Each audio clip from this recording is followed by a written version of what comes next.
Hi there, welcome to a new episode of Z Zone. This time I'm gonna show you and talk about some of my favorite bassists that inspired my playing a lot. And first out is Jack Bruce, born in 1943 in Scotland, dead 2014. Rest in peace, Jack. What's funny about Jack is that he's a really talented musician, and he studied cello at the Royal Scottish Academy of Music. He started off playing with the Graham Bond organization, a lot of blues, and that's also, and he met Ginger Baker, and they later on formed the classic power trio Cream together with Eric Clapton. And oh boy, what a trio. And what makes Jack Bruce so special is his improvised bass playing. And I think together with Ginger Baker, and it always comes down to drum and bass, how the drums and bass fit together. And they do it in a certain way. And the way Jack plays with distorted bass and using a EB3 Gibson classic short scale bass. I'm going to show you one. So this is what it looks like. This is not actually the exact version as Jack used to play, but as you can see, he's got a humbucker and a single coil, and you have a switch where you can switch between how those are connected. And the short scale bass gives a certain kind of sound, and I love playing this one, especially with distortion and a lot of blues rock kind of style. There are other bass players, bassists that use this kind of bass, like Felix Pappalardi, and well, that's one of the reasons why you have this special sound. And Jack, when he's singing and playing at the same time, I think it's so marvelous to see that. It's really difficult. And we have 3 picks of Jack Bruce: Crossroads, Live from album over there, and then I would say Passing the Time, Politican. It's difficult to pick 3 out, but I will go for those 3. So Jack Bruce, definitely a huge inspiration of my bass playing. Thank you, Jack. Wind me up! Next up, Bootsy Collins, born 1951 in Cincinnati, Ohio. Probably you recognize the space glasses. Star. Bootsy has influenced me a lot. He started to play with James Brown in his, I think, early 18s, and he played definitely on tracks like Sex Machine, and he played live. There are some clips you can see on YouTube when a young Boots is playing with James. That's great fun to see, actually. And later on, he joined George Clinton's Parliament and Funkadelic, and he played live some studio sessions. And I had the opportunity to see him live in Stockholm at Geno's. I think it was at 1995. I'm not so sure. And that was just amazing. What a sound! What a power! And what Bootsy always says, and you can see that as well on YouTube, is the secret in playing bass and the P-funk and funk is heavy ones on the one. Check that out, because he's so right. Heavy ones. You know what this is? This is a mute pedal, and that's part of his sound. It sounds like a wah wow, something like that. So wah wah wah wah. In some of the clips that I will post, as you can listen to on Spotify, etc., on YouTube, you can find and hear the sound that this Mutron is making. So that's part of his secret. It's very rare to find nowadays. Later on, he's been doing some collaboration with Delight and other stuff, and he founded his Bootsy Rubber Band, of course, as a solo band. So Bootsy Collins, Space Bass, 3 picks. Give Up the Funk, Bootzilla, Sex Machine. Thank you. Next up, born in Kingston, Jamaica, 1953. Unfortunately died 2021. Robbie Shakespeare. One half of Sly and Robbie, Sly Dunbar, the famous drummer who also passed away. It's always drum and bass and drums, they all fit together. I think that it's estimated that he recorded over 200,000 recordings, and I don't know, but if you check out all reggae albums recorded, half of them at least is recorded by Sly and Robbie. Huge inspiration, and especially when he's playing with Black Uhuru. I think that's when I found out about Robbie Shakespeare and his playing. Together with Sly Dunbar, it's absolutely amazing. And he didn't only play reggae, he played with Bob Dylan, Grace Jones, Rolling Stones, etc. So Joe Cocker. Miss you really a lot. But anyway, I'm gonna show you what also made him famous for playing just really easy. But he used to play a lot with the thumb, and he muted the bass in that way. So gave him a lot of punch and a powerful bass sound. So used this Fender jazz bass, and he also used Fender precision basses, depending on. But still, that was one of his secrets, playing with the thumb. So anyway, I'm gonna give you 3 picks, and all those 3 picks are from this album. And that's China Girl, Guess Who's Coming to Dinner, and Leaving for Zion. And listen to Sly and Robbie in the end of that song, Leaving for Zion, drum and bass, at its best. Can't get any better than that. Robbie Shakespeare. Next up, Roger Glover, born in Brecon, Wales, 1945. Joined Deep Purple in 1969, and he left 73, and actually became a sought-after producer for Judas Priest, Nazareth, Status Quo. And he played with Rainbow from 79 to 84, and then returned to Deep Purple again in 1984, and has remained ever since. And what makes Roger Glover and his playing so great? Well, I think it's the groove that he locks in with Ian Pace. Always drum and bass, they have to fit together, and that's what Roger Glover does with Pacey. And I think the groove, the way he plays, stays on certain notes, and then give a great energy to the whole, to the song, and I don't know, it's always been a good inspiration for me, and I have a lot to thanks for my playing, thanks to Roger Glover.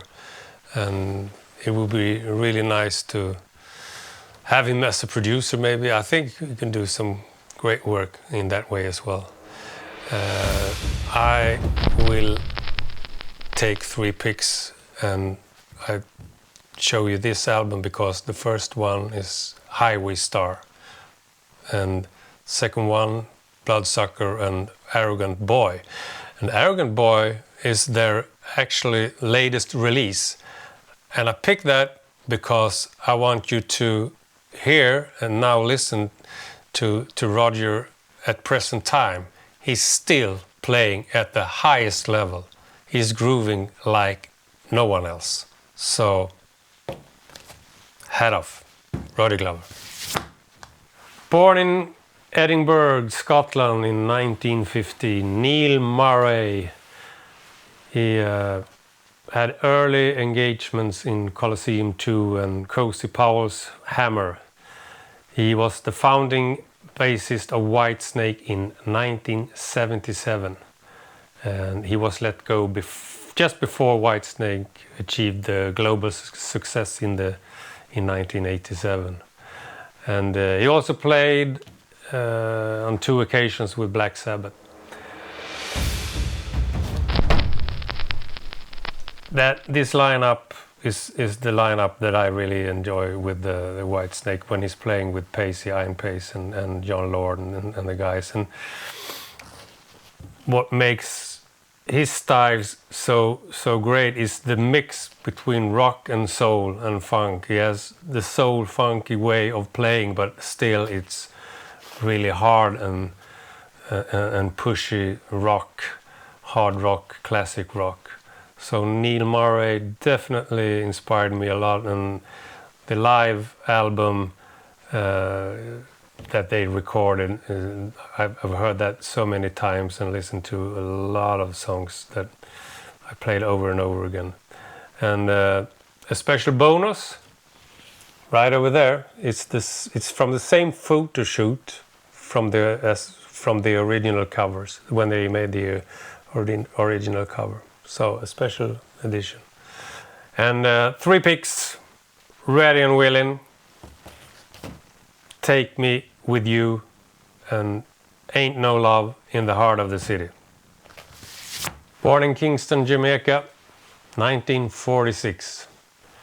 Aston family man Barrett. He died 2024.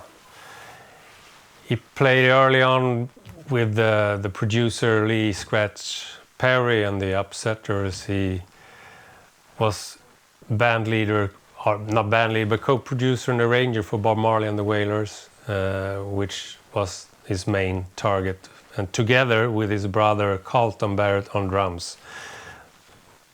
Those two locked together in an unbelievable way.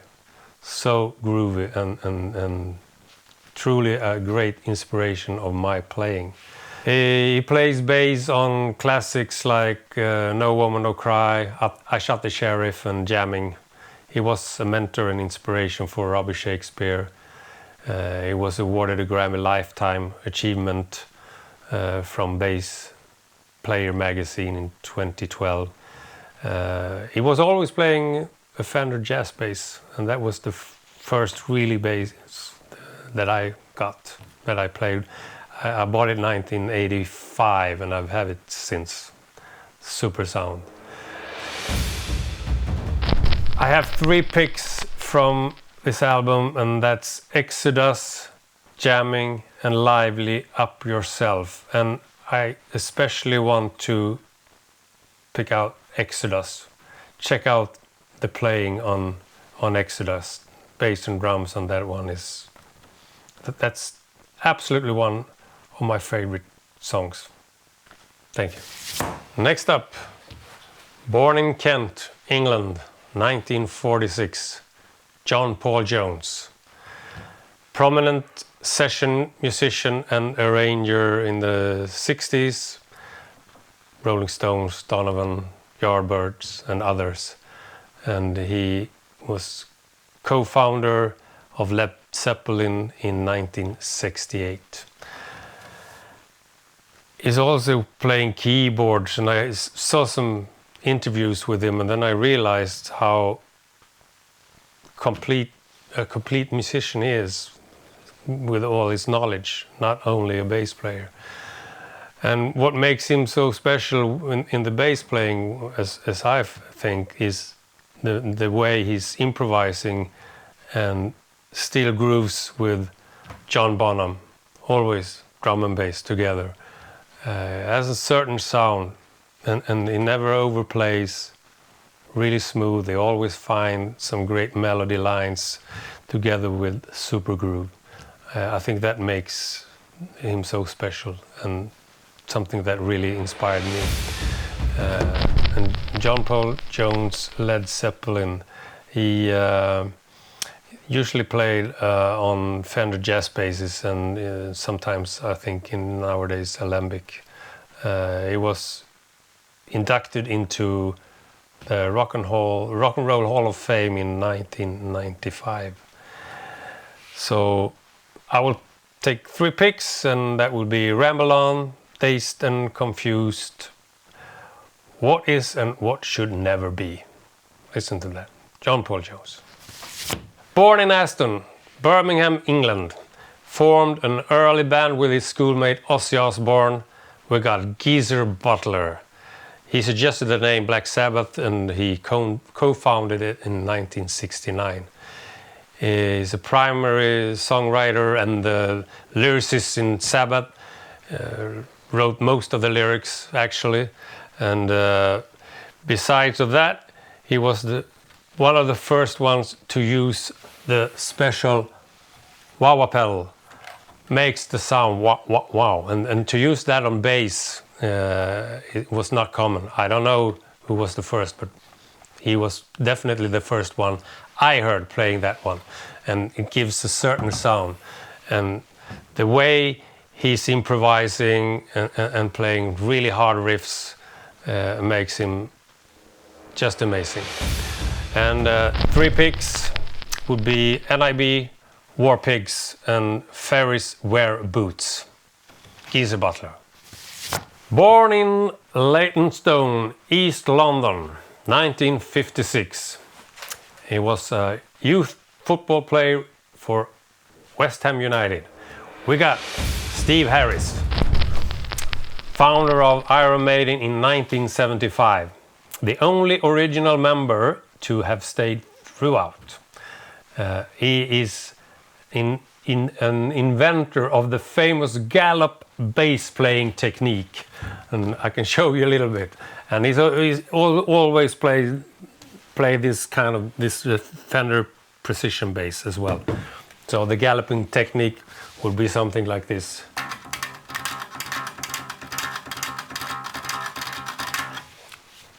Quite astonishing. And I would say that why he influenced me is the way he's playing. He's always playing with his fingers, never uses a pick, and still plays like that. Unbelievable.